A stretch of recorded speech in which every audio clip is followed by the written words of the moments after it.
آسان درس قرآن نحمده ونصلي ونسلم على رسوله الكريم اما بعد فاعوذ بالله من الشیطان الرجیم بسم اللہ الرحمن الرحیم فستبصر ویبصرون بأیکم المفتون، تو جلد ہی تم بھی دیکھ لو گے اور وہ بھی دیکھ لیں گے کہ تم میں کون مجنون تھا۔ اس سے پہلی آیات جو آپ نے سماعت کی تھیں اس میں اللہ رب العالمین نے اپنے حبیب علیہ الصلوۃ والسلام پر لگائے گئے کفار کے الزام کا جواب دیا اور اپنے حبیب علیہ الصلوۃ والسلام کی عظمت و شان کو بیان کیا۔ اب یہاں جو دو آیت کریمہ جو میں نے آپ کے سامنے پڑھی، اس کا مختصر خلاصہ یہ ہے کہ اللہ تعالیٰ نے ارشاد فرمایا، اے پیارے حبیب صلی اللہ تعالیٰ علیہ وسلم، جب دنیا میں ان پر آپ کے معاملے کی حقیقت ظاہر ہو گئی اور آپ کفار کو قتل کر کے اور ان کے مال بطور غنیمت حاصل کر کے ان پر غالب ہوں گے، اور جب قیامت کے دن حق باطل سے ممتاز ہو جائے گا تو آپ بھی جان جائیں گے اور کفار مکہ بھی جان لیں گے کہ جنون آپ پر تھا یا یہ خود مجنون اور پاگل تھے۔ یعنی یہ جو آپ کو مجنون کہتے ہیں، محبوب کل قیامت کے دن انہیں پتہ چل جائے گا کہ پاگل مجنون کون تھا۔ تو یہ اللہ تعالیٰ نے اس آیت کریمہ میں ارشاد فرمایا۔ آگے پھر مزید ارشاد فرمایا، ان ربک هو اعلم بمن ضل عن سبیلہ وهو اعلم بالمہتدین، بے شک تمہارا رب ہی خوب جانتا ہے اسے جو اس کی راہ سے بہکا، اور وہ ہدایت والوں کو بھی خوب جانتا ہے۔ فرمایا، اے پیارے حبیب صلی اللہ تعالیٰ علیہ وسلم، آپ کا رب ان لوگوں کو خوب جانتا ہے کہ جو حقیقت میں مجنون ہیں، اصل میں پاگل جو ہیں وہ یہ ہیں، اور فرمایا یہ وہ لوگ ہیں کہ جو میرے راستے سے بہک گئے کیونکہ انہوں نے اپنی عقلوں سے فائدہ نہیں اٹھایا، اور جو کچھ رسول لے کر آئے فرمایا ان میں اپنی عقلوں کو استعمال ہی نہیں کیا، اور آپ کا رب ان لوگوں کو بھی خوب جانتا ہے کہ جو در حقیقت عقل مند ہیں، اور یہ وہ لوگ ہیں کہ جو میرے راستے پر ہیں۔ پھر آگے ارشاد فرمایا، فَلَا تُطِعِ الْمُكَذِّبِينَ وَدُّوا لَوْ تُدْهِنُ فَيُدْهِنُونَ، تو تم جھٹلانے والوں کی بات نہ سننا، انہوں نے تو یہی خواہش رکھی کہ کسی طرح تم نرمی کرو تو وہ بھی نرم پڑ جائیں۔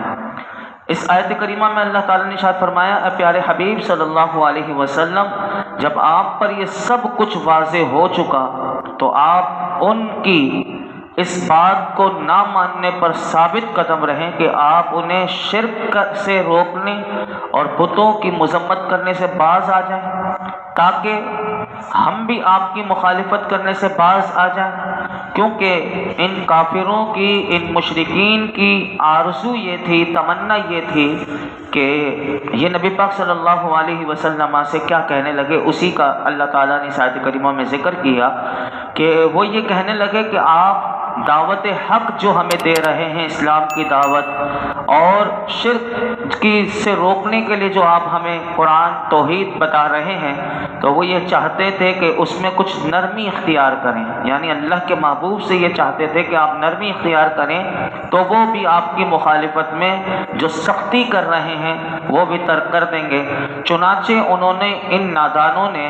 نبی برحق کے سامنے اپنی یہ تجویز پیش کی کہ آئے روز کی ہم مخالفت کو چھوڑ دیں گے اور ہم باہم مصالحت کرتے ہیں۔ چند روز معاذ اللہ وہ اللہ کے محبوب سے کہنے لگے کہ آپ ہمارے خداؤں کو پوج لیا کریں، یعنی اللہ کے نبی کو کہہ رہے ہیں کہ آپ ہمارے بتوں کو پوج لیں چند روز، تو پھر ہم چند روز آپ کے خدا رب ذوالجلال کی عبادت کر لیا کریں گے۔ یہ دو رنگی وہ حضور کو بتا رہے تھے، تو اس دو رنگی کو کب برداشت کیا جا سکتا تھا، اس لیے اس سے صاف منع کر دیا، اور اللہ رب العالمین نے ارشاد فرمایا کہ ان مشرکین کی خواہش اور آرزو یہ ہے کہ آپ اپنے دین میں ان کے لیے اس طرح نرمی کر لیں کہ آپ ان کی بات مان کر ان کے بتوں کی پوجا کر لیں، تو وہ بھی آپ کی بات مان کر آپ کے رب کی عبادت کے معاملے میں نرمی کر لیں۔ اللہ فرماتا ہے ایسا نہیں، بلکہ اللہ تعالیٰ نے ان کے بارے میں فرمایا فلا تطع المکذبین، تو تم جھٹلانے والوں کی بات نہ سننا، ودوا لو تدہنوا فیدہنون، انہوں نے تو یہی خواہش رکھی کہ کسی طرح تم نرمی کرو تو وہ بھی نرم پڑ جائیں۔ یہاں بڑی قابل غور بات ہے، دو باتیں ہوتی ہیں، ایک ہوتی ہے مداہنت اور ایک ہوتی ہے مدارات۔ مداہنت کیا ہوتی ہے؟ جس کا ذکر قرآن میں کیا کہ تدہنوا فیدہنون، یعنی نرم پڑھنا۔ تو یاد رکھیے کہ مداہنت کیا ہوتی ہے اور مدارات کیا ہوتی ہیں۔ علماء کہتے ہیں مداہنت یہ ہوتی ہے کہ اپنی دنیا کی خاطر، یعنی کوئی بھی شخص اپنی دنیا کی خاطر دین کے احکام میں خلاف شرع نرمی برتنا، جیسے لالچ کی وجہ سے یا کسی کے مرتبے اور رعایت کرتے ہوئے سامنے والا برائی کر رہا ہے لیکن اس کا مرتبہ دنیاوی لحاظ سے بڑا ہے، تو اب انسان یہ کہ اس دین کے معاملے میں نرمی کر رہا ہے، دیکھ رہا ہے کہ وہ غلط کر رہا ہے اور وہ خلاف شرع کام کر رہا ہے، اس کے معاملے میں نرمی کرنا اور اسے برائی سے منع نہ کرنا یا برائی پر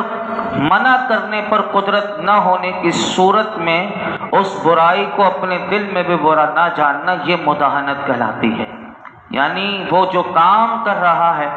اس کے لیے ایک تو روک نہیں سکتا لیکن اپنے دل میں اس کو برا بھی نہیں جانتا، تو یہ مداہنت ہے اور اس سے اللہ نے منع فرمایا، یہ کسی صورت بھی جائز نہیں۔ اور مدارات کیا ہوتی ہے؟ مدارات یہ ہوتی ہے کہ دین یا دنیا کی مدارات یہ ہوتی ہے کہ دین یا دنیا کی بہتری کے لیے کسی کے ساتھ دنیاوی معاملات سر انجام دینا، جیسے کہ کسی فاسق گناہگار شخص کے گناہ کو دل میں برا جانتے ہوئے یا پھر اس کے شر سے بچنے کے لیے اس نیت کے ساتھ اس کے ساتھ نرم لہجے سے بات گفتگو کرنا یا خوش روئی سے پیش آنا کہ یہ اچھے اخلاق سے متاثر ہو کر وہ گناہوں سے باز آ جائے، اس کی اجازت ہے۔ لیکن مداہنت کی اجازت نہیں ہے کہ اگر کوئی سامنے والا اگر دل میں برا جانتے ہوئے اسے روک نہیں سکتے لیکن ہمارے اخلاق سے وہ متاثر ہو کر برائی کو چھوڑ سکتا ہے، گناہ کو، تو اس کی اجازت ہے، لیکن مداہنت کی بالکل بھی اجازت نہیں۔ لہٰذا یہ آیت کریمہ یہ پیغام دے رہی ہیں ہم تمام مسلمانوں کو کہ مسلمانوں کو اپنے دین کے معاملے میں پختہ ہونا چاہیے، مضبوط ہونا چاہیے اور دین کے معاملات میں کسی طرح کی نرمی اور رعایت سے کبھی بھی کام نہیں لینا چاہیے۔ لیکن آج کل ہم دیکھتے ہیں افسوس کے ساتھ کہ ہم مسلمان ہو کر اپنے نفسانی معاملات میں تو انتہائی سختی سے ہم کام لیتے ہیں اور کسی طرح کی رعایت کرنے کے لیے تیار نہیں ہوتے، لیکن دین کے معاملے میں ہم لوگ بہت زیادہ نرم اور پلپلے نظر آتے ہیں۔ کسی کو برائی کرتے ہوئے، اسلام کے احکامات کو پامال کرتے ہوئے، اسلام کے احکام کا مذاق اڑاتے ہوئے، دیکھ کر اسے روکنے پر قادر ہونے کے باوجود اس کی رعایت کرتے ہوئے کسی لالچ کی وجہ سے اسے نہیں روکتے، اور جب کسی سے اپنی ذات کو تکلیف پہنچے اور یا ان کا کوئی نقصان اگر کوئی ہمارا کر بیٹھے تو ہم ہی مسلمان ہوتے ہیں کہ خوب شور مچاتے ہیں۔ اور بعض ہمارے معاشرے میں مسلمان ایسے بھی پائے جاتے ہیں کہ یہودیوں، عیسائیوں اور دیگر کفار سے دوستی اور محبت کے رشتے قائم کرتے ان کی خاطر اسلام کے بعض احکامات پر عمل کرنا چھوڑ دیتے ہیں، اور ایسے ہی یہودیوں، عیسائیوں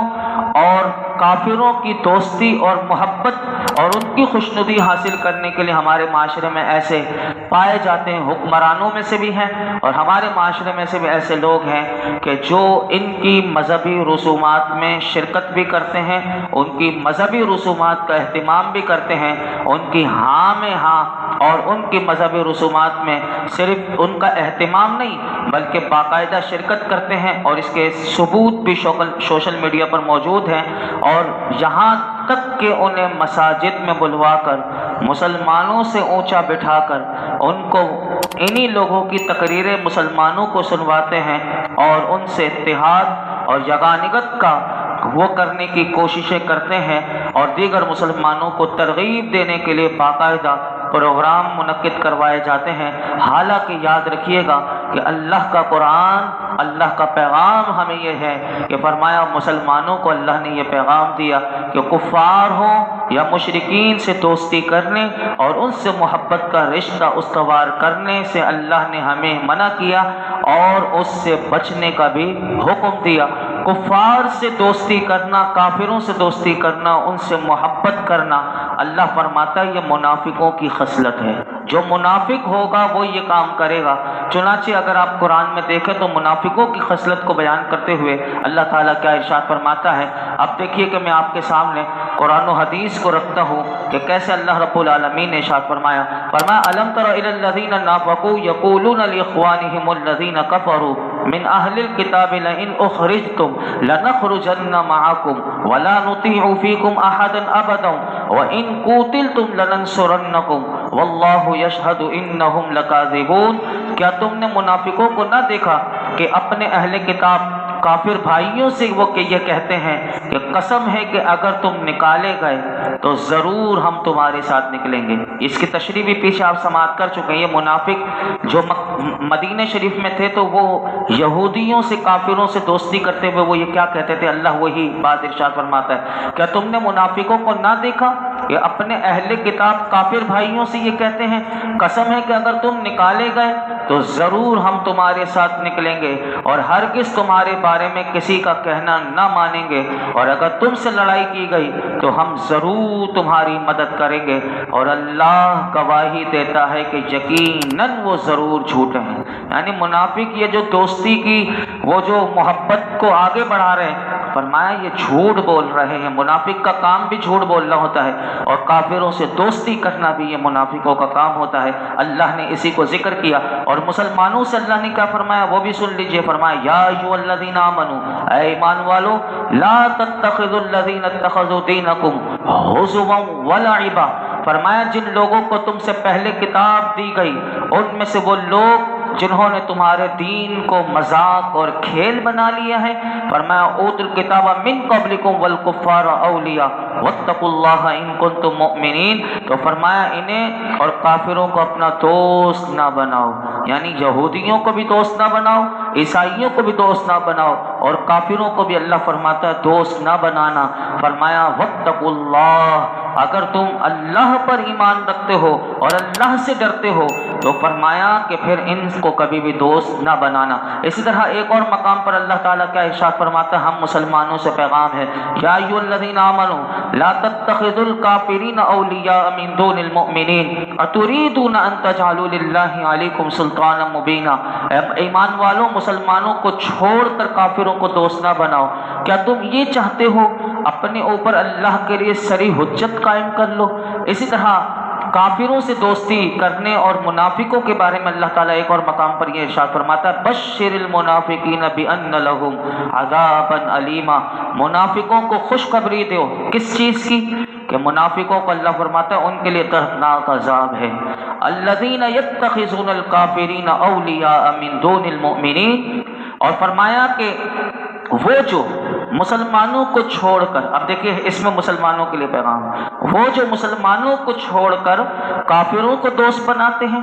ایبتغون عندہم العزۃ فإن العزۃ للہ جمیعا، کیا یہ ان کے پاس عزت ڈھونڈتے ہیں؟ تو تمام عزتوں کا مالک اللہ ہے۔ آج دیکھ لیجئے عزت ڈھونڈنے کے لیے کون کس کو دوست بنا رہا ہے۔ آج یہ سارا ہمارے سامنے منظر ہے کہ کیسے وہ بوٹ پالش کرنے والے لوگ ہمارے معاشرے میں ایسے پائے جاتے ہیں کہ اگر وہ بوٹ یہودیوں کی اور کافروں کے بوٹ پالش کریں تو انہیں بڑے بڑے منصب اس ملک میں بھی ملتے ہیں، اور وہ جتنا ان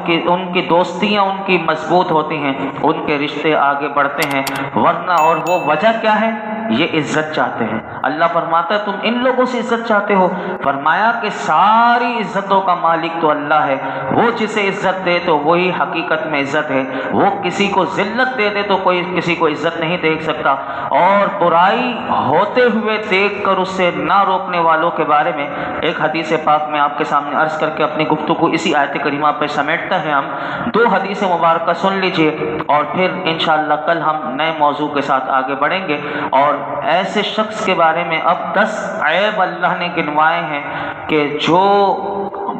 جس نے نبی پاک صلی اللہ علیہ وسلم کی شان میں گستاخی کرنے والوں کے 10 عیوب بیان کیے ہیں۔ کل سے وہ والی آیات شروع ہوں گی۔ اب اللہ رب العالمین کے محبوب کیا فرماتے ہیں سنیے۔ حضرت نعمان بن بشیر رضی اللہ تعالیٰ عنہ سے روایت ہے کہ نبی پاک صلی اللہ علیہ وسلم نے ارشاد فرمایا اللہ کی حدود میں جتنی بھی حدودیں ہیں، فرمایا اس میں نرمی برتنے والے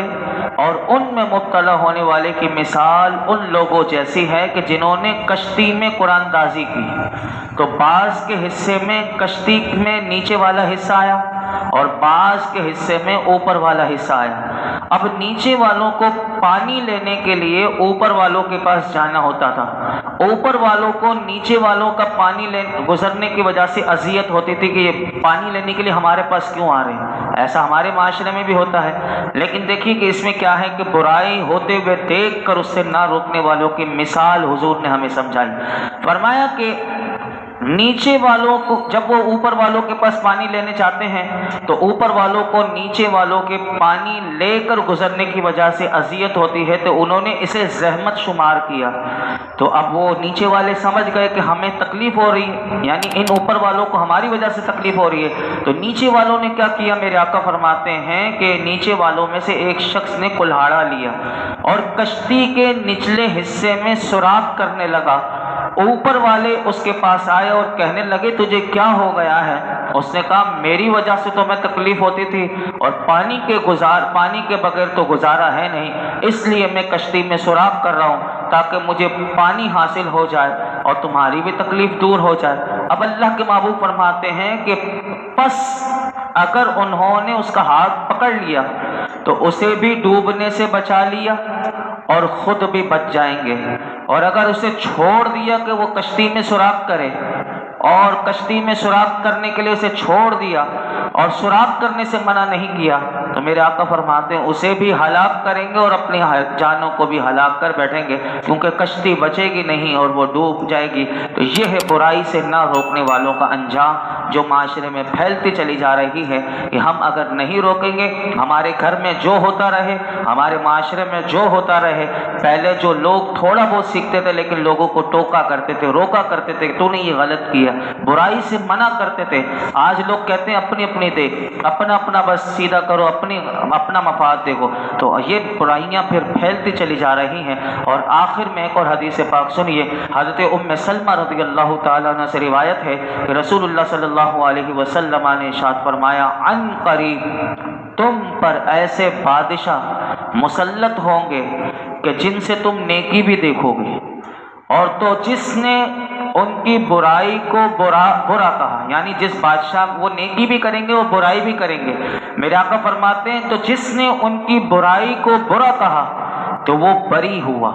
اور جس نے ان کی برائی کو برا کہنے کی قدرت نہ رکھنے کی وجہ سے اس برائی کو اپنے دل میں برا سمجھا تو میرے آقا فرماتے ہیں یہ بھی بری ہوا، اور فرمایا کہ وہ اس کی برائی میں شامل ہونے سے بچا رہا۔ اب دیکھیے برائی ہم نہیں کر رہے، بادشاہ کر رہا ہے، لیکن دل میں اگر برا نہیں سمجھا کہ وہ صحیح کر رہا ہے کرنے دو تو وہ بھی برائی کرنے والوں کی طرح ہے۔ اور میرے آقا فرماتے ہیں کہ البتہ جو دل سے ان کی برائی پر راضی ہوا تو اس نے اس کی پیروی کی اور وہ بھی ہلاک ہوا، وہ بادشاہ بھی ہلاک ہوگا۔ اللہ تعالی ہم مسلمانوں کو عقل سلیم عطا فرمائے اور اپنے دین پر پختگی اور اس کے احکامات پر مضبوطی سے اللہ ہمیں عمل کرنے کی توفیق عطا فرمائے۔ اللہ ہمیں قرآن کی تعلیمات کے ساتھ وابستہ رہنے کی توفیق عطا فرمائے۔ الحمدللہ رب العالمین۔ والصلاۃ والسلام علی سید الانبیاء والمرسلین وعلی آلہ واصحابہ اجمعین۔ اے اللہ پاک جو کچھ سنا اس میں کوئی غلطی کوتاہی ہو معاف فرما دے، اپنی بارگاہ میں قبول فرما۔ قرآن حکیم کا نور اور اس کا فیضان عطا فرما۔ قرآن حکیم سمجھنا سمجھانا عمل کرنا ہمارے لیے آسان کر دے۔ اے اللہ ہمیں خیر کی خیرات عطا فرما، خیر کی کثرت عطا فرما، خیر کو تقسیم کرنے والا بنا دے۔ اے اللہ ہماری زندگیوں میں آسانیاں عطا فرما، ہمیں آسانیاں بانٹنے والا بنا۔ یا اللہ ہماری ذات سے کسی کو تکلیف نہ پہنچے۔ یا رب العالمین ہمیں امر بالمعروف نہیں عن المنکر کرنے والا بنا۔ اس فریضے کو صحیح طور پر انجام دینے کی توفیق عطا فرما، دین کی سمجھ بھی عطا فرما، دین پر پختگی بھی عطا فرما، اس کے احکامات پر ہمیں مضبوطی سے عمل کرنے والا بنا۔ ہمارے اندر جو ایمان کی کمزوریاں ہیں، جو ہمارے اندر پلپلاپن ہے یا اللہ، جو نرمی ہے یا اللہ، وہ تمام دور ہو اور تیرے دین کے معاملے میں ہم مخلص ہو جائیں۔ اے اللہ ہم سب پر کرم فرما، فضل فرما۔ یا اللہ یہ جتنے حاضرین موجود ہیں سب کی جھولیوں